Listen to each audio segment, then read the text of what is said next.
네, 지상옥입니다. 주목나무는 죽은 뒤에도 썩지 않고 수백 년을 버틴다고 합니다. 햇볕과 물을 탐하지 않는 성질 때문이라고 하거든요. 저는 오늘 건전하고 건강한 자본주의와 시장 경제를 지키기 위해서 몇 가지 제도 개선이 필요하다는 생각을 하게 됐습니다. 따라서 이 질문을 공정거래위원장님께 드리고자 합니다. 우리는 공정거래위원회를 경제검찰 또는 그 결정에 대해서는 1심 재판부의 효력을 가지고 있다고 합니다. 근데 공정위는 대기업들의 불공정 거래와 담합 등에 오히려 면죄부를 준다고 비판받고 그것도 친재벌 기업적 행태를 보인다는 오명을 써왔습니다. 우리 경제의 파수꾼이자 최후 보루인 공정위가 왜 그런 시각이 됐을까? 저는 이번에 공정위를 출입하는 모든 기록을 살펴봤습니다.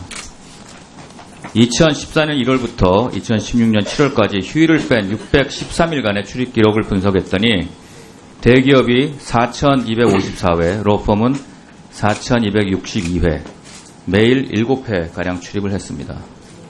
삼성은 727회, SK는 404, 롯데는 364, 현대차 275, 김현장은 1869회, 광장은 454, 세종은 448회 이렇게 되어 있습니다. 이분들이 누구를 만났을까요? 공정위의 조사 담당 부서 직원은 기본이고 기업체 317회, 로펌이 357회 총 689회에 걸쳐서 세 분의 상임위원 만나셨고 부원장께서는 대기업 44회, 로펌 8회 총 52회를 우리 위원장님도 대기업 8회, 로펌 4회, 3회, 11회를 만나셨습니다. 맞죠?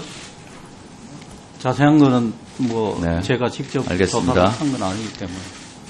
이처럼 로펌과 대기업들이 재판부의 재판관 역할을 하는 공정위의 상임위원, 부위원장, 위원장을 개별적으로 만나야 할 이유는 뭘까요?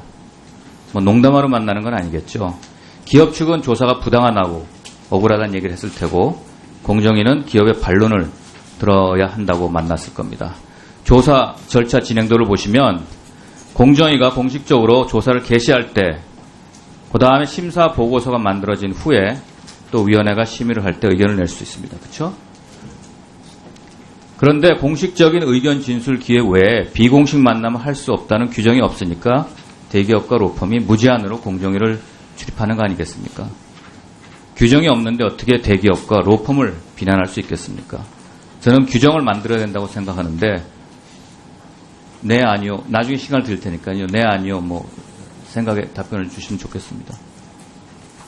규정을 만드는 것 자체에 대해서는 취지에는 공감을 하는데요. 어떤 규정을 만드느냐. 네, 알겠습니다.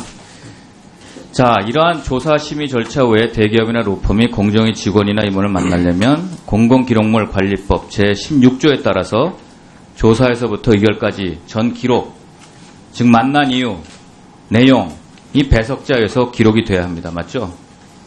지금 현재 그 조사 관련해서는 특별하게 이제 기록을 남기질 않고요. 그러니까요. 공공기록관리법 16조에 그렇게 돼 있습니다. 근데 저희가 공정위 자료를 요구했더니 면담 내용이 기록된 게 단 한 건이 없었습니다. 그냥 법 위반하신 거죠. 이래서 국민들은 공정위가 공정은 없고 거래만 있다고 판단하는 겁니다. 재판부 역할을 하는 분들이 아무런 감시, 관리 절차 없이 비공식 만남을 무제한해왔던 것이 저는 불공정한 사례라고 저는 생각합니다. 사법부도 이런 뒷문 변론을 차단하기 위해서 민사소송 규칙, 형사소송 규칙을 강하게 개정해서 올 10월부터 적용하고 있습니다. 공정위도 규정을 이에 따라서 좀 개선해야 된다고 저는 생각을 합니다. 왜 이렇게 열심히 공정위를 뛰어들었을까?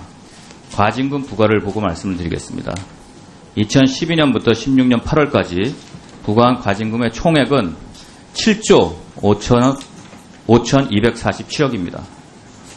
2차, 3차 조정을 거쳐서 부과된 과징금은 3조 2,735억. 당초보다 반 이상 깎였습니다. 공정이 열심히 드나든 대기업과 로펌의 노력이겠죠. 이런데도 무차별 대기업과 로펌을 만나는 게 문제가 없다고 하실 수 있겠습니까? 하나의 예를 들어보겠습니다. 2016년 6월에 최종 의결이 난 한국가스공사 LNG 저장 탱크 건설공사에 입찰한 건설사의 담합 사건입니다. 여기에는 현대, 대림, GS건설 등이 가담했고 변론에는 김앤장, 세종화우 등이 참여했습니다. 담합조사 1차 조사 후 1조 3,204억 원을 과징금으로 부과했는데 최종 부과된 것은 3,500원이니까 73.5%가 깎였습니다. 이 사이에 대기업과 로펌에서는 한양 32회, 현대 28회, 대림건설 24회, GS 22회 공정위를 방문했고 김앤장 123회, 세종 36회, 화호가 30회 공정에 출입했습니다. 물론 여기에 로펌들은 요건만에 해당되는 자료를 제가 적시했다고 말씀드리진 않겠습니다. 섞여 있다고 말씀드릴 수 있습니다. 기업과 로펌이 열심히 노력하니까 공정위가 설득당하고 거기에 패배를 한 거라고 저는 얘기를 할 수 있습니다. 또 하나는 신문고지 구매가격 담합 사건을 말씀드리겠습니다. 폐지와 골판지 이걸 주어서 근근히 살아가신 노인분들의 고열을 짜낸 그런 사건이기 때문에 저는 더욱 분노합니다. 공정위는 제주의 회사들에게 당초 323억 7,400원을 부과했는데 마지막으로는 최종적으로 95억 1,500만 원 부과했습니다. 71% 깎아준 셈입니다. 그 사이에 대상 기업인 아세아제지 15회, 한솔제지 12회, 대한제지 8회가 공정위를 출입했고 김앤장, 태평양, 세종 등 로펌들이 수십 회 출입했습니다. 기업이나 로펌의 무차별, 무제한 공정위 출입만이 이런 결과를 낸 것은 아니라고 저는 믿고 싶습니다. 그러나 국민들은 어떤 식으로든 과징금 액수를 감경시키는데 기업과 로펌이 작용을 했다라고 보고 있는 것이 저희까지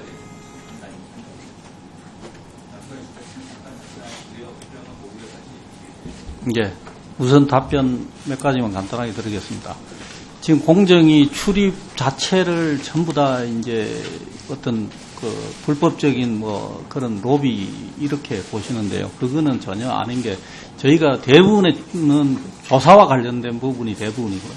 아까 그 일부 그 저기 상임위원 이상 저거 하신 부분은 공정위에 대한 그 기업들의 방어권 보장 차원에서 공정위 내에 심사관이 있기 때문에 심사관 설명은 듣고 저쪽 설명은 왜 안 듣느냐 이런 문제 제기를 엄청 하기 때문에 저희가 일단 설명할 수 있는 기회를 주고 하는 겁니다.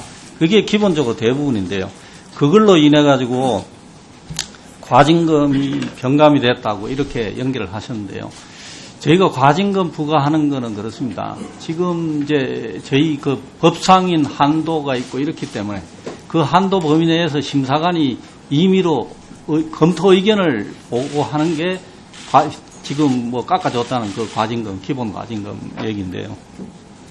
거기서 이제 결국은 저희가 법률이나 시행령상에 그 감안하도록 했는 가중 경감에 대한 부분이 있습니다. 그 부분을 다 가감해서 최종 그 위원회가 결론을 낸 것이 최종 수치입니다. 그렇기 때문에 그 앞에 수치하고 뒤에 수치의 비교는 조금 적절치 않은 것 같습니다. 그리고 LNG 과징금 문제를 말씀하셨는데 신문고지도 마찬가지지만 저희가 법과 원칙에 따라서 철저하게 조치를 했다는 말씀을 드리겠습니다.